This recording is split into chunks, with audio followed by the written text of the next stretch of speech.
Topic है side effect of anti depression drugs, यानी कि अगर कोई व्यक्ति एंटी डिप्रेशन ड्रग्स लेता है तो उसके क्या साइड इफेक्ट होंगे।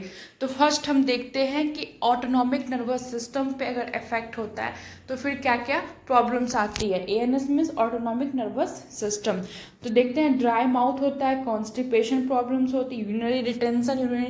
यूरिनरी डिटेंशन का मतलब आप सभी जानते हैं कि इसमें क्या होता है कि ब्लैडर जो है वो प्रॉपरली जो है एम्प्टी नहीं होता है, जिसकी वजह से बार बार यूरिनेशन फील होता है व्यक्ति को, ठीक है, बार बार उसके पेशाब लगती है। नेक्स्ट बात करते हैं ऑर्थोस्टैटिक हाइपोटेंशन। ऑर्थोस्टैटिक हाइपोटेंशन क्या होता है, जैसे आप बेड पे लेटते हो, ठीक है, फिर लेटने के बाद अचानक से आप उठते हो। जब आप बेड पे लेटे हुए थे, फिर अचानक से आप क्या किए, बेड पर से उठ गए, तो सडनली जब आप उठते हो तो आपका जो ब्रेन है, ब्रेन से जो डायरेक्ट जो ब्लड है वो आपके नीचे की तरफ, ग्रेविटी की वजह से ब्लड जो है नीचे की तरफ पुल होती है ना, नीचे की तरफ जो है पुल होती है, इसी को कहते हैं ऑर्थोस्टैटिक हाइपोटेंशन, ठीक है। तो ये जो है, तो ये एक नॉर्मल प्रोसेस होता है, ठीक है। तो बेसिकली क्या होगा कि अगर कोई ले रहा है एंटी डिप्रेशन तो उसको इस मतलब अचानक से अगर वो लेटा हुआ है तो अचानक से जब वो उठेगा तो उसको प्रॉब्लम आएगी। नेक्स्ट है सेक्सुअल प्रॉब्लम्स क्या आएंगी, तो इम्पोर्टेंस का मतलब होता है, क्या होता है, इरेक्टाइल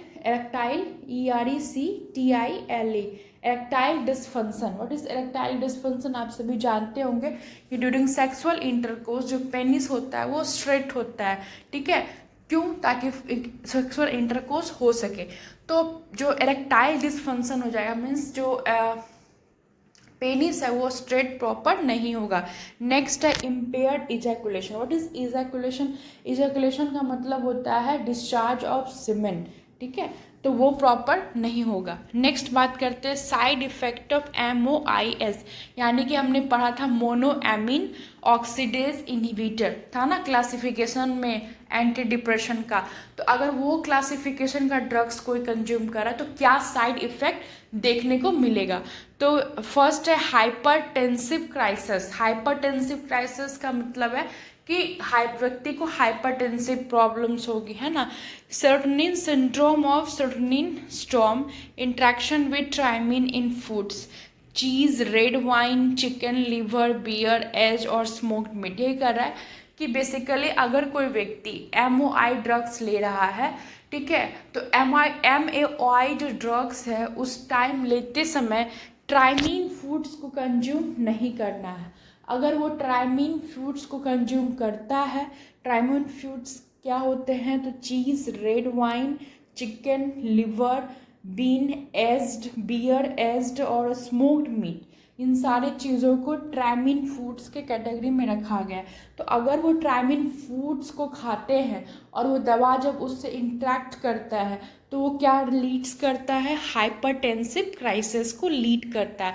सो अवॉइड सच एजेंट, यानी कि आपको ट्राइमीन को अवॉइड करना है whenever you take what, monoamine, ठीक है, ऑक्सीडेज इनहिबिटर। जो आप अगर एंटी डिप्रेशन ले रहे हो तो आपको क्या करना है, अवॉइड करना है, ठीक है।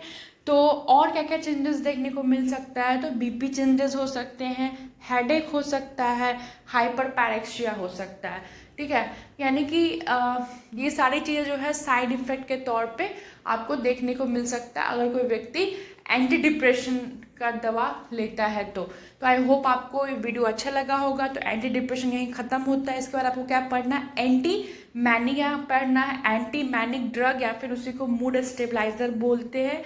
इसे पढ़ने के बाद फिर आपको एंटी एंजाइटी ड्रग्स पढ़ना है, उसके बाद आपका ड्रग्स खत्म हो जाएगा।